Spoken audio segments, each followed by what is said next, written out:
So as we come down to the mock landing craft where they used to practice, you can go on YouTube and watch the actual footage in 1944 of them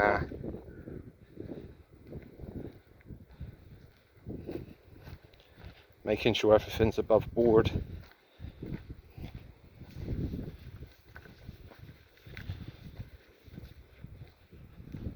And it used to have the, if you can take the metal poles here, all along you can see the metal brackets at the side of the actual landing craft. And on the back of one of these landing craft, a soldier who helped put it together, as in lay the foundations, wrote,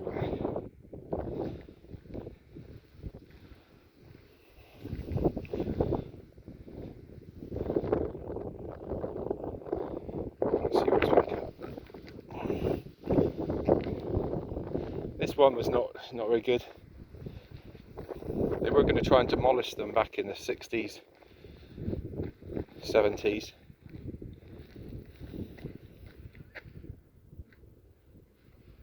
And this went on up until like the 90s, maybe early 2000s.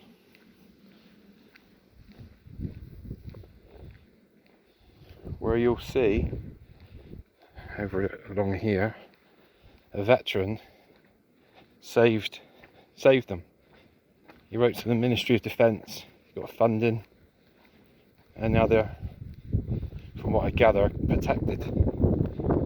So I'll press pause till I get to the next one, which is about 10 seconds. So here we've got 3, I think it is, possibly 2, that are really well kept. I should say this is how that one that was just filmed should have looked. There's a lot of adders up here apparently. So always watching the floor. And one of these landing craft were hit by a Sherman tank, caught it. I just have to see. That's on the next landing craft.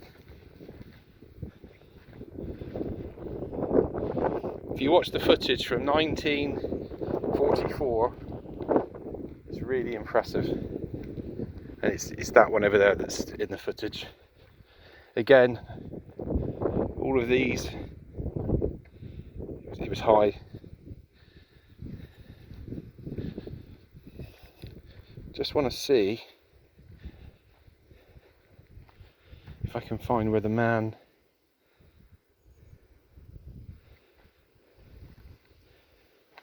here it is. You can hardly see it now.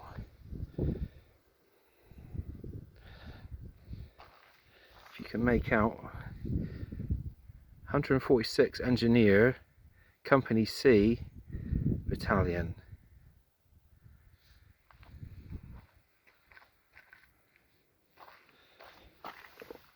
See, 146.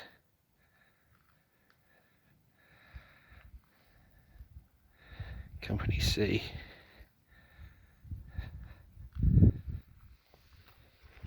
Now you wouldn't normally notice that.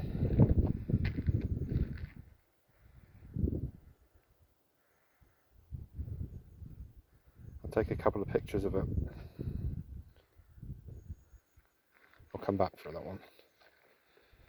I thought it was bigger.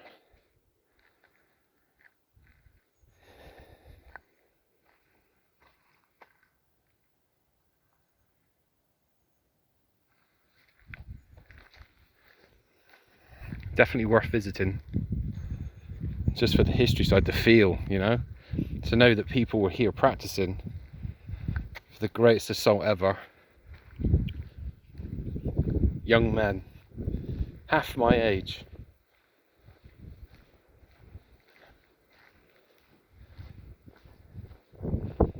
You can see where things have caught it before in the past, but there's around the corner there's a real indentation. So let's pause until we actually get to the next landing craft. Now this is the landing craft that's got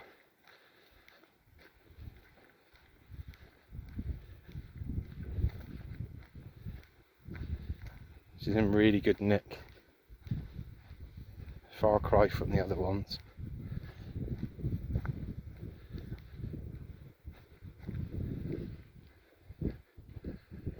Obviously it wasn't as overgrown back then.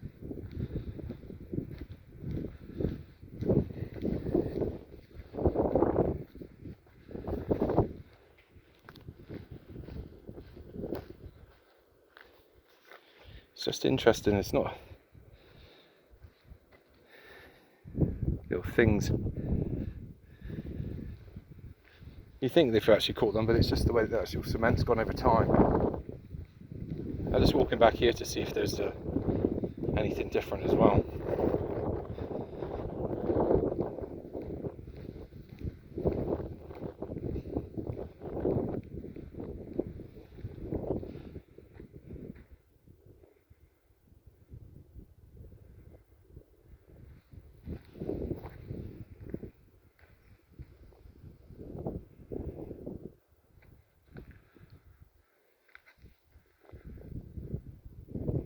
To be in an area as well where all this has happened and there's no one around now, it's wonderful.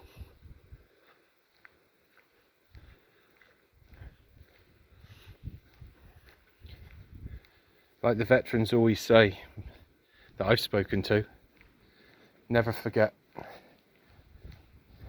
Harold Baumgarten states, never forget my buddies. You know, they had a life robbed so we could live our lives.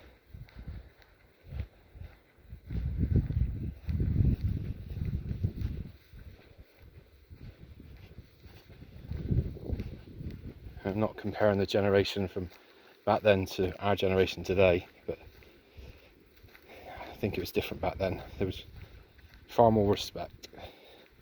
This is the remembrance.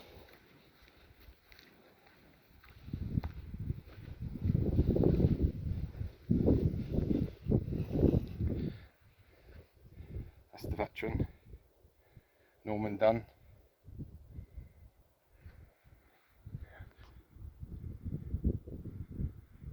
In the 1990s, Norman Dunn, who was working with the Nature Conservancy Council, heard that these structures could be demolished by the army as part of their training. He was instrumental in getting them preserved and later worked with Christie Devon Estates, Ministry of Defence and NCC to add the plaque. Every year on the 6th of June, wreaths are laid to remember those who gave their lives.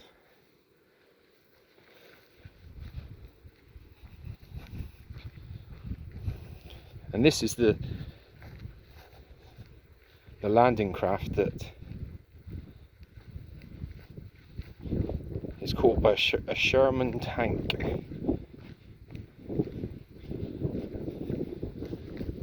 Right here, look.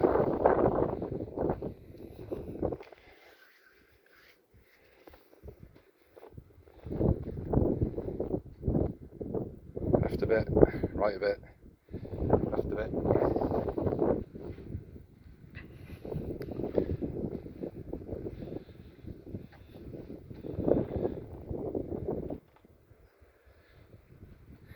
In commemoration of those members of the Allied forces who trained here for the liberation of Europe, D-Day, June 6, 1944.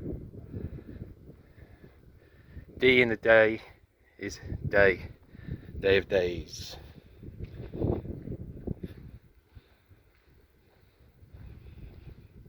And this would have been jam-packed. Watch it on YouTube.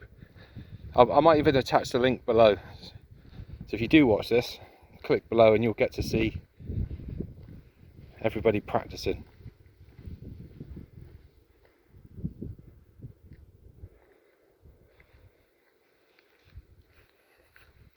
What sort of a dumb person would actually want to blow these up as an exercise? You know? That's not training, that's destroying history.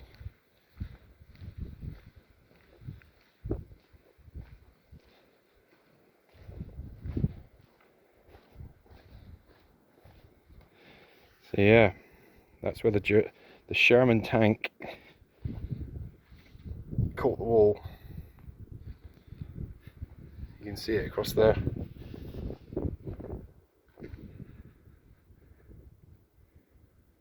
And there's one more around the corner, I think.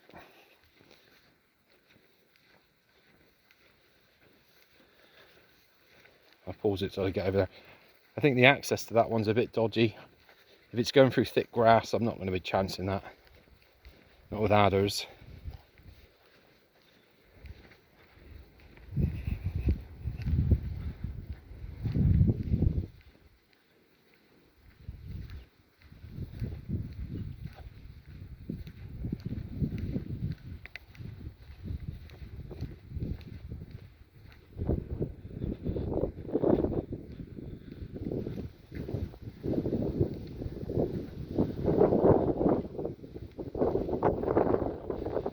Let's try it.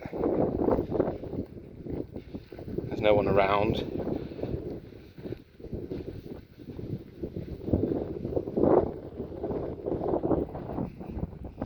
See, all these just knocked down or blown up before Mr. Dunn heard about it.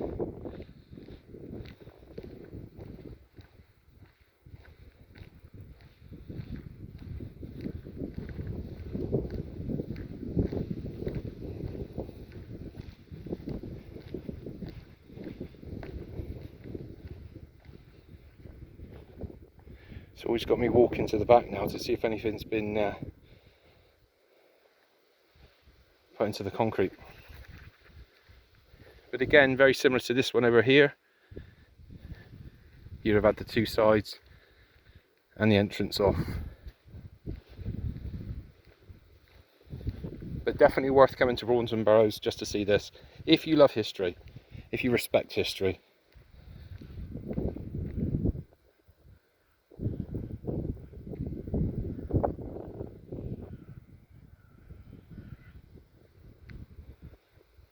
Amazing. We should never forget.